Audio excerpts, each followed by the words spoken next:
ani kay nakamutuan na ta. Medyo tapatik-atik ani kay lahi na. Oh, lahi na siya to. Pagas na ka. Fights.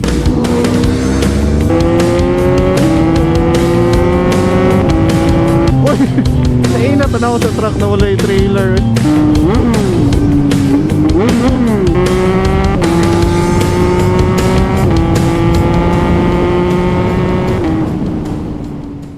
Okay, good morning. Nata diri sa Caltex Mintal.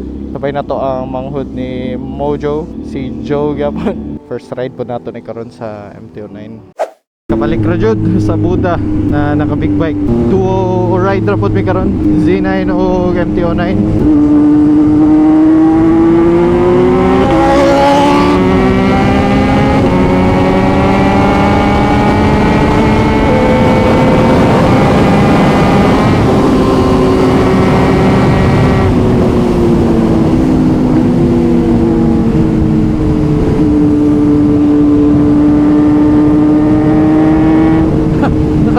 Bata to.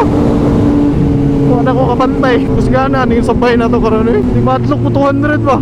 Punta ko naka 200 kung murag last tanaw na ko. Naka 180 ata to. Pawira mo kurbada ni Mango di Mojo eh. Di ba takagukod?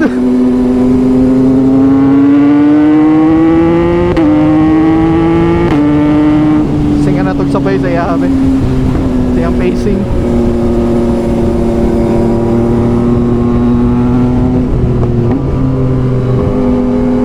Sa kurbado kaya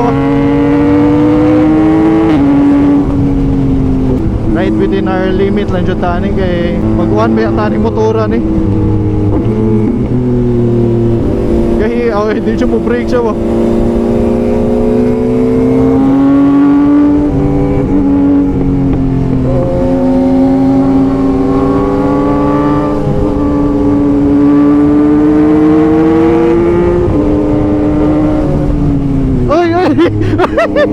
Kalit pag umartik mo ako.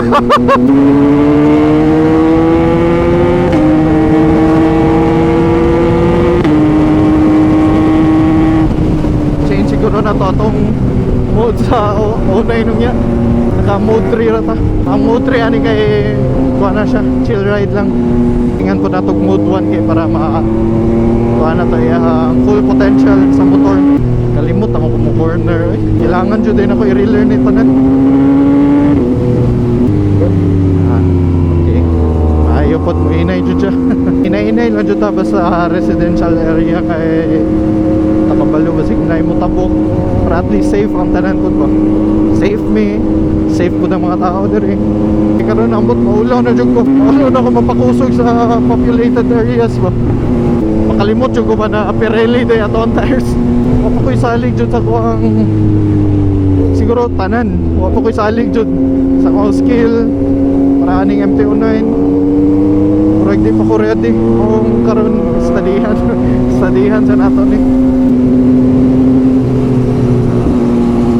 kaya kay forma Z9 kanay ang Z9 naka inline 4 na siya kanay ito kay inline 3 adjust na ito niya ang steering damper. So far sa akong pagka-ride ani ang po din ako naka-experience of wobble pero dati katong kay Sir JCT sting na ko sa iyang MTO9 or siguro baguhan pa po kumawili mo muna ko siya ba so pagka-wili mo wobble siya pagbalik sa baba.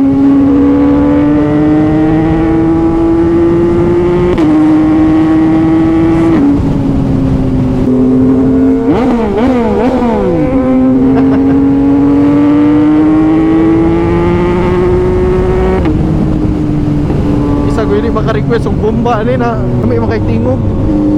Tanaw na to kin sa una mapaga sa Mondo. Z9 1:12 siguro na ang 1 per liter. Kaniya to wala ko ka-testing sa kung aggressive riding.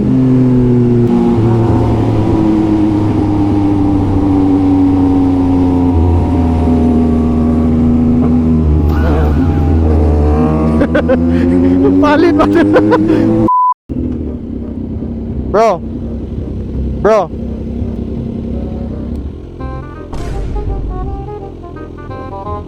naglisod na.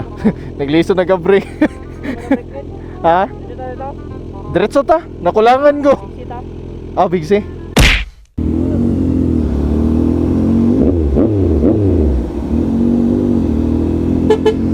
So diretso sa amin sa Big C. Nakulangan ko. Pas kita naabot compared sa MTO3 na to. Dugay ta maabot.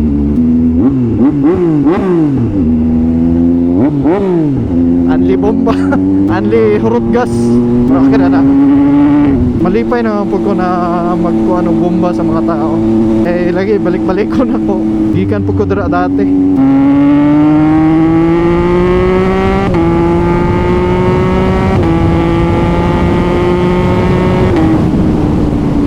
Okay, blind curve. Dito ta mo kuha na. Kasi mahimot ang memories ba. Bakit ako nagdali? Sariling pacing lang na to ang ginasunod. Ay, makaluya ang weather.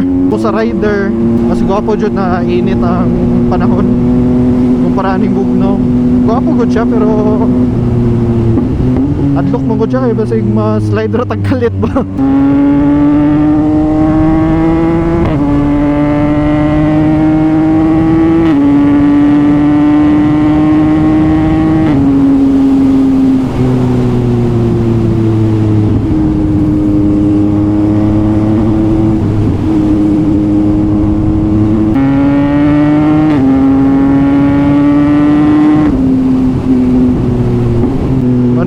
Gwapo ba sa Saturday mo ang ride diri sa Buda kay kung Sunday expected na dyan mo na daganag mga kuan di mo kukuganahan sa Sunday po ba kay delikado na yung mga scooter na mo counterflow maski blind curve di mahadlok ba di po gaisip na sila madamay manang kita mas okay na ning Saturday at least likay po ta sa disgrasya kani kay nakamutuan na ta di na dyan tapatik-atik kani kay lahi na oh lahi ra dyan to lahi ra dyan ayaw na lang pwede bawiyon lahi na sa mutuan eh mura makumuhili oh ganyan murag wala to'y chance na muwili baka murag ginadelay ni ayahang throttle na ambot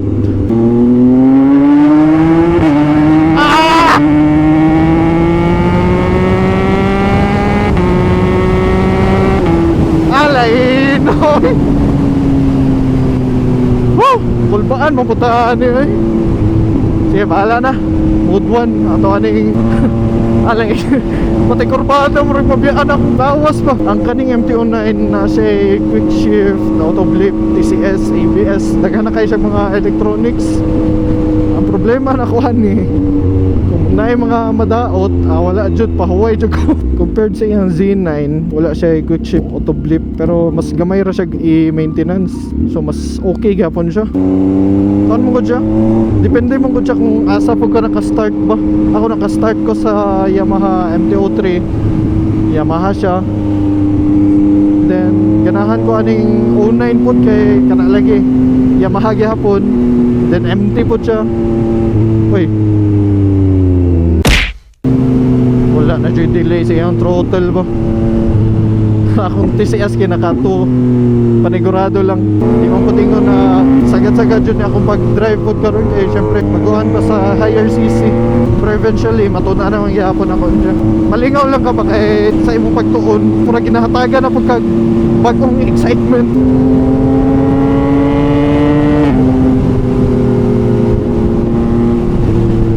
wow kapuha na sa view dre nahawan man dito ito nga to last time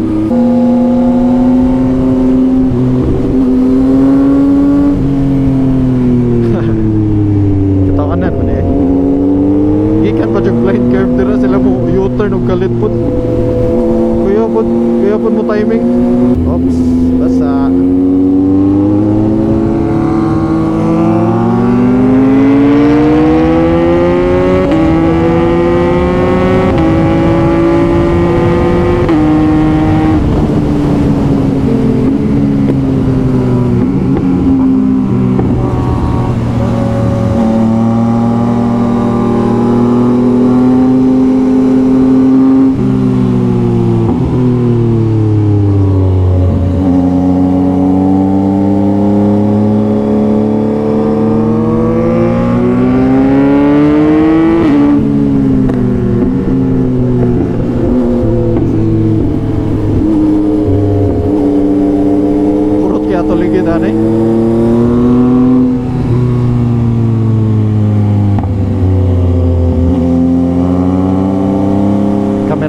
today.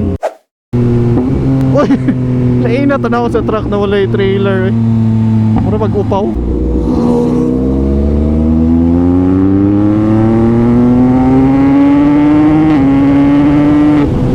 Perfect na dyan yung MT-09. Tama dyan akong choice.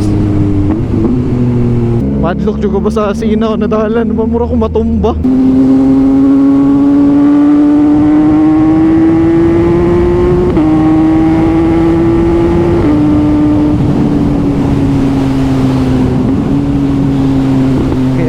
Napit na punta sa overview.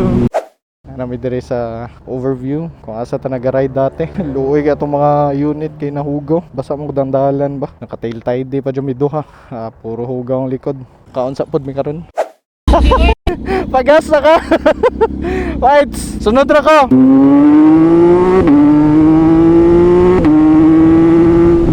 Mana na ako ingon.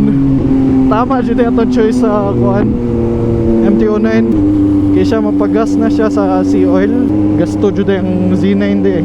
Good choice yun nato ni MT-09. Tama jud ang ako ang assumption na tipid si MT-09, Z9, gasto. Kaya actually ganang Z9 pod mo jud ang ako ang ginapagpilian pod. Tanan ko mga reviews niya sa YouTube, gasto man daw siya noon. Ang akong gibuhat mga dato na time kay compare na ko siya sa MT-09 kani. Tanan ko sa YouTube o review niya about sa gas consumption. Nasa mga 80 na ata. Katong Z9 nasa mga 14, 11 to 14 na ata.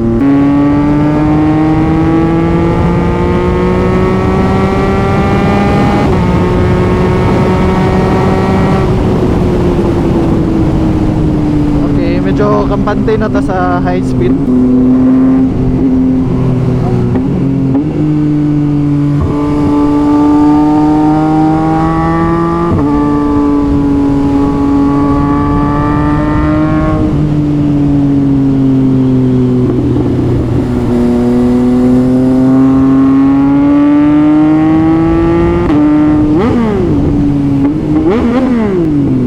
Okay, shit.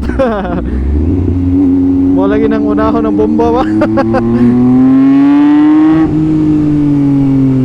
Iangat atong likod. Sayo ta kadali.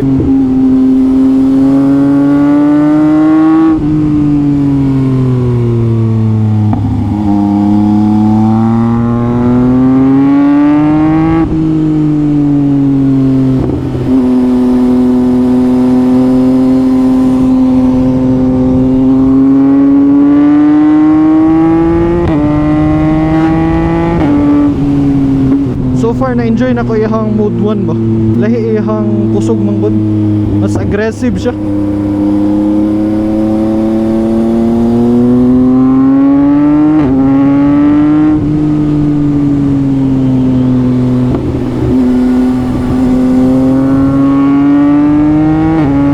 Ang gusto na po i-achieve karon kay mapurot na to iyang tire, pero try lang na to kung hatod asa ta lisod po to, disgrasya ta. Learning process dyan siya na mag corner ta.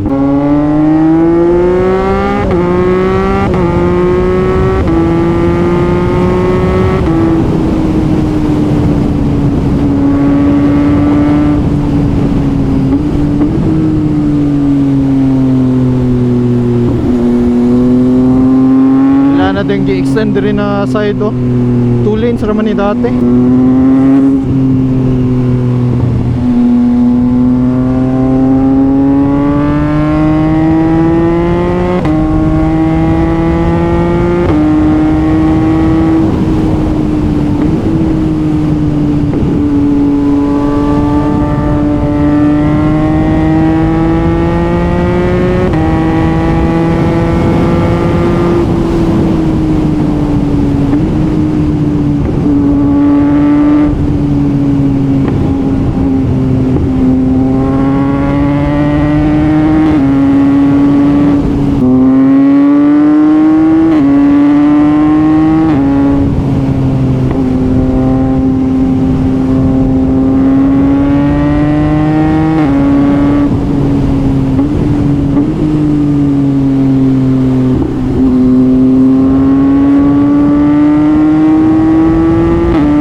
pagas sa midaan. Ako, parang di naman siguro ni kailangan pagasan ba? Problema, basig makulangan ta dito. Pagasa po ko kay na 2 bars na day ko. Okay, larga na mi. Padulong kurba. Nakapagas sa pud mi duha. Full tank. Pero mas daghag na dungag ang Z9. 9 liters sa ata. Ang sa tuwa na add lang nato mga 7 liters.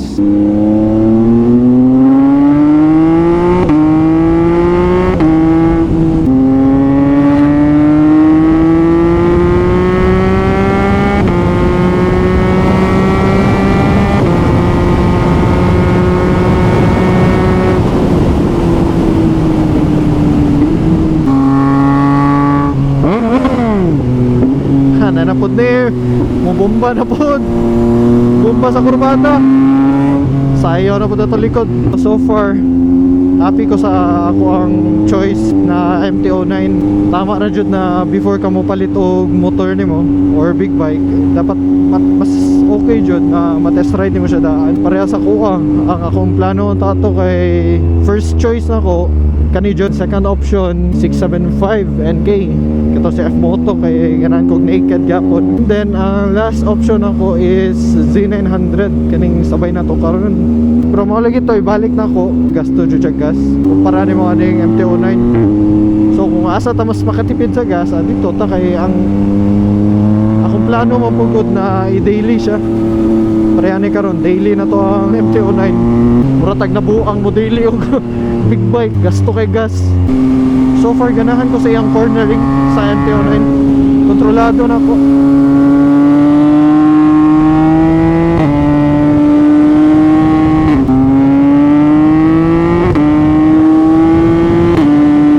Dagan pa jud tunan na ning motora ni.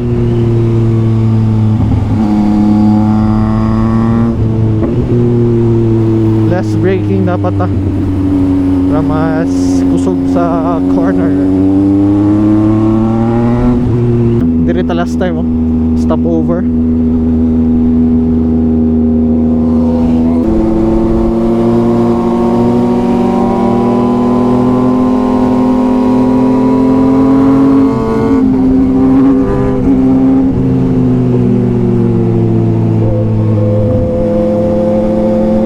Gani niinit na ba? Okay na kayo ang panahon. Ganiya murag ni dagko man to. Adlo kay kurbada kay mas slide ba?